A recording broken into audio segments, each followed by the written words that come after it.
Hello everyone, welcome to podcast of infinity learn NEET by Shri Chaitanya. तो आज हम समझेंगे कि जेनेटिक मटेरियल को सर्च कैसे किया गया। अगर मैं अर्ली 90s की बात करूं तो उस टाइम पे बच्चों डीएनए, आरएनए, प्रोटीन तीनों ही दावेदार मॉलिक्यूल्स थे to be called as genetic material. लेकिन साइंटिस्ट नहीं समझ पा रहे थे कि ये डीएनए है जिसको हम जेनेटिक मटेरियल बुलाए, या प्रोटीन या आरएनए भी एक बहुत अच्छा दावेदार था। मैक्सिमम साइंटिस्ट का रुझान प्रोटीन की तरफ था, क्योंकि प्रोटीन एक मैक्रो मॉलिक्यूल है और उसके साथ में उसमें काफी वेरिएशंस देखने को मिलते हैं, क्योंकि हमारे पास 20 अमाइनो एसिड्स प्रेजेंट है। तो मेजॉरिटी ऑफ साइंटिस्ट का मानना ये था कि प्रोटीन इज द मॉलिक्यूल जिसको हमें जेनेटिक मटेरियल मानना चाहिए। उसके बाद एक सीरीज ऑफ डिस्कवरी आई जिससे प्रूव हुआ कि it is not protein, it is your DNA which should be called as genetic material. तो वो क्या सीरीज ऑफ एक्सपेरिमेंट थी? शुरुआत हुई ग्रिफिथ सर से। ग्रिफिथ सर ने 1928 में ट्रांसफॉर्मेशन प्रिंसिपल किया। वो क्या होता है? ग्रिफिथ सर एक बैक्टीरिया पे वर्कआउट कर रहे थे, स्ट्रेप्टोकोकस निमोनिया। जो आपका स्ट्रेप्टोकोकस निमोनिया है वो निमोनिया डिजीज को कॉज करता है, और ये स्ट्रेप्टोकोकस निमोनिया दो स्ट्रेन्स में एग्जिस्ट करता है। We have the S strain and we have the R strain. जो एस स्ट्रेन है, इसका नाम एस इसलिए है बिकॉज ये जब कॉलोनीज प्रोड्यूस करता है कल्चर मीडियम पे, बहुत ही स्मूथ एंड शाइनी कॉलोनीज देता है। जो आर स्ट्रेन है उसको हम आर कहते हैं बिकॉज ये कॉलोनीज रफ कॉलोनीज देता है। अब ये स्मूथ क्यों है, ये रफ क्यों है? द सिंपल रीजन इज जो स्मूथ कॉलोनीज प्रोड्यूस कर रहा है उसमें प्रेजेंट है म्यूकस पॉलीसेकेराइड की लेयर। अब बैक्टीरिया के बाहर में एक म्यूकस पॉलीसेकेराइड की लेयर प्रेजेंट है जो उसको स्मूथ एंड शाइनी अपीयरेंस देता है। खाली स्मूथ और शाइनी अपीयरेंस नहीं है, ये वही म्यूकस पॉलीसेकेराइड लेयर है जो डिजीज को कॉज करने के लिए भी रिस्पॉन्सिबल है। Which means अगर म्यूकस पॉलीसेकेराइड लेयर प्रेजेंट है तो वो स्ट्रेन विरुलेंट हो जाता है, वो डिजीज कॉज करेगा। अब जो आर स्ट्रेन है वो तो रफ कॉलोनीज दे रहा है, यहाँ पे तो म्यूकस पॉलीसेकेराइड लेयर एब्सेंट है, which means जो आर स्ट्रेन है वो ए विरुलेंट है। मतलब मैं किसी भी ऑर्गेनिज्म को अगर इंजेक्ट करती हूँ आर एंड एस स्ट्रेन से, तो एस स्ट्रेन के इंजेक्शन से वो ऑर्गेनिज्म की डेथ हो सकती है, because your S strain is virulent strain and your R strain, अगर मैं आर स्ट्रेन से इंजेक्ट करती हूँ तो उस ऑर्गेनिज्म की डेथ नहीं होगी, क्योंकि जो आर स्ट्रेन है वो ए विरुलेंट स्ट्रेन है। ये दोनों तथ्य सामने आने के बाद ग्रिफिथ साहब ने 4 सेट ऑफ एक्सपेरिमेंट करे। वो क्या 4 सेट ऑफ एक्सपेरिमेंट थे? उन्होंने माइस के ऊपर इंजेक्ट करके चेकआउट किया। फर्स्ट एक्सपेरिमेंट में इन्होंने माइस को इंजेक्ट किया एस स्ट्रेन से। अब उन्होंने एंटिसिपेट किया था कि जो एस स्ट्रेन है वो विरुलेंट स्ट्रेन है। इसका मतलब ये हुआ कि जब मैं माइस में इंजेक्ट करूंगा तो माइस को निमोनिया हो जाएगा और माइस की डेथ हो जाएगी। सेम चीज उन्हें देखने को मिली। जब फर्स्ट सेट ऑफ एक्सपेरिमेंट में ग्रिफिथ साहब ने माइस के अंदर एस स्ट्रेन को इंजेक्ट किया तो उस माइस की डेथ हो जाती है।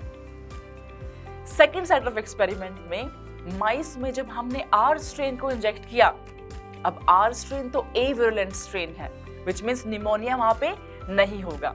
निमोनिया नहीं होगा मतलब माइस सरवाइव कर जाएगा। जैसा सोचा था वैसा ही मिला। तो ग्रिफिथ साहब ने देखा कि सेकंड सेट ऑफ एक्सपेरिमेंट में जब मैंने माइस में आर स्ट्रेन को इंजेक्ट किया तो माइस सरवाइव कर रहा है।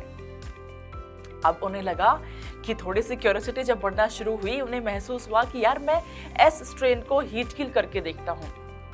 एस स्ट्रेन में जो भी विरुलेंट फैक्टर है, अगर हीट काफी अमाउंट में हीट देने से देखते हैं कि उसके विरुलेंस पे क्या फर्क पड़ेगा। तो जब ग्रिफिथ सर ने एस स्ट्रेन को हीट किल करके माइस में इंजेक्ट किया, उस केस में माइस की डेथ नहीं हुई, माइस सरवाइव कर गया। इसका मतलब उन्हें समझ में आया कि जो भी फैक्टर विरुलेंस के लिए रिस्पॉन्सिबल है, जो भी फैक्टर डेथ कॉज कर रहा है, हीट करने से वो फैक्टर का जो विरुलेंस वाली चीज है वो खत्म हो जाती है। इसको और समझने के लिए उन्होंने एक्सपेरिमेंट नंबर 4 किया। फोर्थ एक्सपेरिमेंट में उन्होंने मिक्स किया एस स्ट्रेन हीट किल को विद द आर स्ट्रेन। अब इंडिविजुअल इफेक्ट्स अगर आप देखो तो आर स्ट्रेन के इंजेक्शन से माइस आपका सरवाइव करता है, एस स्ट्रेन हीट किल से भी माइस आपका सरवाइव करता है, तो उन्होंने एंटिसिपेट किया मैं दोनों को मिक्स करके अगर डालता हूं तो माइस मेरा सरवाइव करेगा। लेकिन जब उन्होंने एक्चुअली ये एक्सपेरिमेंट को परफॉर्म किया तो फॉर हिज सरप्राइज माइस की डेथ हो गई। जब माइस की डेथ हुई तो ग्रिफिथ सर को लगा कि ये कैसे चेंज हुआ। इंडिविजुअल रिजल्ट्स अलग है, मिक्स करने के बाद रिजल्ट्स कुछ डिफरेंट मिल रहे हैं। तो उन्होंने जब उस डेड माइस से आइसोलेट किया स्ट्रेन को तो देखा कि वहां पे लिविंग एस स्ट्रेन देखने को मिला। इसकी वजह से उनका क्यूरियोसिटी और डबल हो गया। उन्हें लगा कि जो एस स्ट्रेन हीट किल है वो कैसे लिविंग एस स्ट्रेन में कन्वर्ट हो गया। अब वो क्या मॉलिक्यूल था उन्हें नहीं समझ आया, लेकिन वो एक बात बिल्कुल श्योरली बोल पाए कि भाई एस स्ट्रेन ने कुछ अपने अंदर से ऐसी चीज पास करी है जिसकी वजह से आर स्ट्रेन अब एस स्ट्रेन बन चुकी है, which means there is passing of something has been passed on from S strain to the R strain in order to make that R strain into the S strain. अब वो something क्या है, वो protein है, वो DNA है, वो RNA है, he was not sure about that. उन्हें नहीं समझ आया और ये एक्सपेरिमेंट को उन्होंने ट्रांसफॉर्मेशन प्रिंसिपल कहा, बिकॉज यहाँ पे आर स्ट्रेन का ट्रांसफॉर्मेशन हुआ है into the S strain. Griffith साहब के एक्सपेरिमेंट के बाद में there were 3 scientist, Avery, MacLeod, McCarthy. तीनों साइंटिस्ट ने 1944 में इसी ट्रांसफॉर्मेशन प्रिंसिपल को थोड़ा सा एक्सटेंड किया। इस टाइम तक ये समझा जा रहा था सोसाइटी में कि प्रोटीन दावेदार कैंडिडेट नहीं है, it has to be the DNA. लेकिन स्टिल प्रोटीन एंड डीएनए में बराबर की फाइट थी कि प्रोटीन को हम माने जेनेटिक मटेरियल या डीएनए को माने, एंड इनफैक्ट रेस में प्रोटीन ही आगे था। तो एवरी, मैकलियोड, मैकार्थी सर ने ग्रिफिथ सर के एक्सपेरिमेंट को ही थोड़ा सा एक्सटेंड किया। कैसे एक्सटेंड किया? जो 4th एक्सपेरिमेंट था जिसमें आप S strain heat kill plus R strain को माइस में इंजेक्ट कर रहे हैं, उसके साथ में इन्होंने 3 फैक्टर्स ऐड कर दिए। दावेदार मॉलिक्यूल हमारे पास 3 है, DNA, RNA and protein.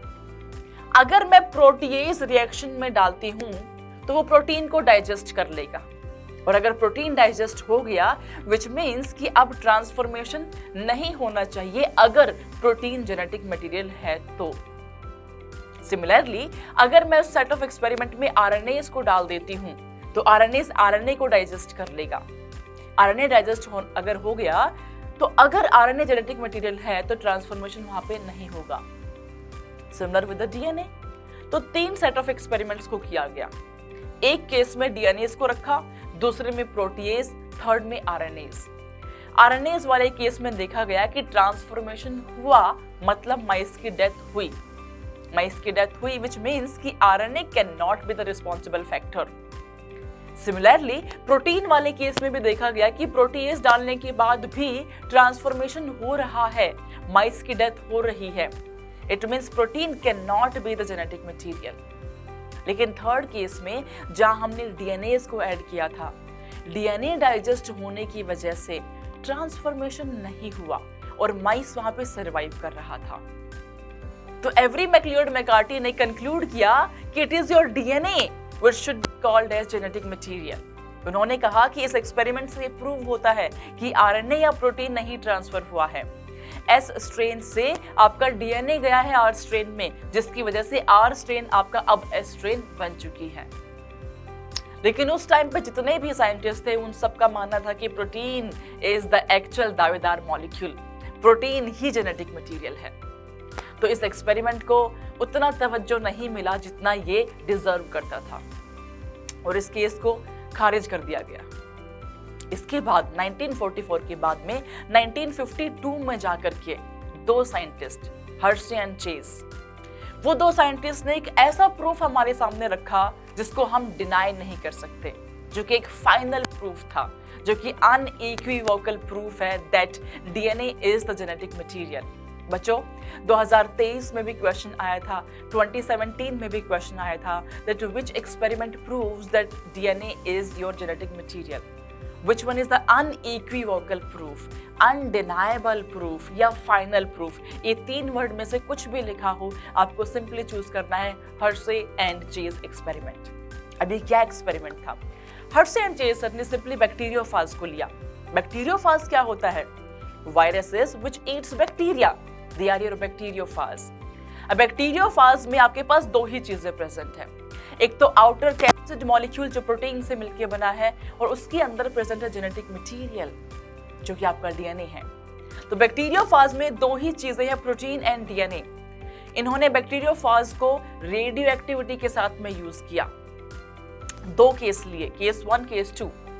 Phosphorus and sulphur P32S35 radio active label किया। The question is why phosphorus and sulphur? Because DNA में एक्सक्लूसिवली फास्फोरस प्रेजेंट है, सल्फर नहीं है। एंड प्रोटीन में सिर्फ सल्फर प्रेजेंट है, आपका फास्फोरस नहीं। तो ये एक डिफरेंशिएटिंग फैक्टर हो जाता है between DNA and the protein. तो अगर रेडियो एक्टिविटी मुझे फास्फोरस की दिख रही है which means DNA is there, अगर मुझे रेडियो एक्टिविटी सल्फर की दिख रही है विच मीन्स आपका प्रोटीन इज देयर। तो उन्होंने रेडियो एक्टिविटी को यूज करते हुए इस एक्सपेरिमेंट को अंजाम दिया। क्या रिजल्ट्स थे समझते हैं। बैक्टीरियोफाज को जब उन्होंने रेडियो एक्टिव लेबल कर दिया, phosphorus and sulphur radio activity जा चुकी है, उसके बाद उन्होंने ई कोलाई में उसका इन्फेक्शन कोज कराया। इन्फेक्शन किया, देन ब्लेंडिंग करी एंड देन सेंट्रीफ्यूज किया। अब बैक्टीरियोफाज जब इन्फेक्शन कोज करता है तो ई कोलाई में एक्सक्लूसिवली अपना जेनेटिक मटेरियल ही ट्रांसफर करता है, प्रोटीन बाहर ही रह जाता है। विच मीन्स अगर मैं सेंट्रीफ्यूज करूंगी तो मेरे पैलेट वाले पार्ट में जो कि हैवी मास की वजह से नीचे सेटल होता है, उस हैवी चीज में उस बैक्टीरिया के साथ में जेनेटिक मटेरियल जाएगा, और मेरे सुपरनेटेंट वाले पार्ट में जो कि ऊपर ही रह गया है उसमें मेरा प्रोटीन वाला पार्ट बाहर रह जाएगा। तो केस 1 में ये देखा गया कि जो फास्फोरस की रेडियो एक्टिविटी है वो पैलेट में देखने को मिली, एंड केस 2 में देखा गया कि जो सल्फर की रेडियो एक्टिविटी है वो सुपरनेटेंट में देखने को मिली। दोनों बातें एक ही बात समझाती है, सुपरनेटेंट में जो मॉलिक्यूल प्रेजेंट है दैट इज प्रोटीन मॉलिक्यूल जो बाहर रह गया आपका, एंड पैलेट में जो मॉलिक्यूल प्रेजेंट है it is your genetic material जो बैक्टीरिया के अंदर इन्वेड कर गया है। तो इस एक्सपेरिमेंट ने ये फाइनल प्रूफ दे दिया that DNA is your genetic material. There is no if, there is no buts.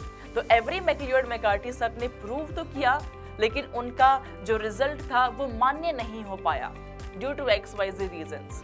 लेकिन हर्शे एंड चेज सर ने एक अनइक्विवोकल, एक अनडिनाइबल, एक फाइनल प्रूफ हमारे सामने रख दिया that DNA is the genetic material. तो हर्शे एंड चेज सर का एक्सपेरिमेंट जो है वो बहुत ही रिवॉल्यूशनरी एक्सपेरिमेंट था। अगर हम डीएनए जेनेटिक मटेरियल है ये नहीं फाइंड आउट कर पाते तो डीएनए का स्ट्रक्चर हम नहीं समझते, डीएनए में क्या एटम्स प्रेजेंट है हम ये नहीं समझते, एंड आगे चल के हम डीएनए की डिकोडिंग नहीं कर पाते, सीक्वेंसिंग नहीं कर पाते, ना ही आपका ह्यूमन जीनोम प्रोजेक्ट बनता। तो इस एक्सपेरिमेंट का एक अहम योगदान है इवोल्यूशन पर्सपेक्टिव में भी एंड बाकी की सारी जेनेटिक्स की स्टडी में भी। ऑलराइट, ऐसे ही डिफरेंट पॉडकास्ट के लिए जुड़िए हमारे साथ। Don't forget to subscribe our channel and press the bell icon also. अगर आपको अच्छा लगा है तो इस सेशन को लाइक करना एंड इसको शेयर करना अपने सारे फ्रेंड्स के साथ में। Stay tuned everyone.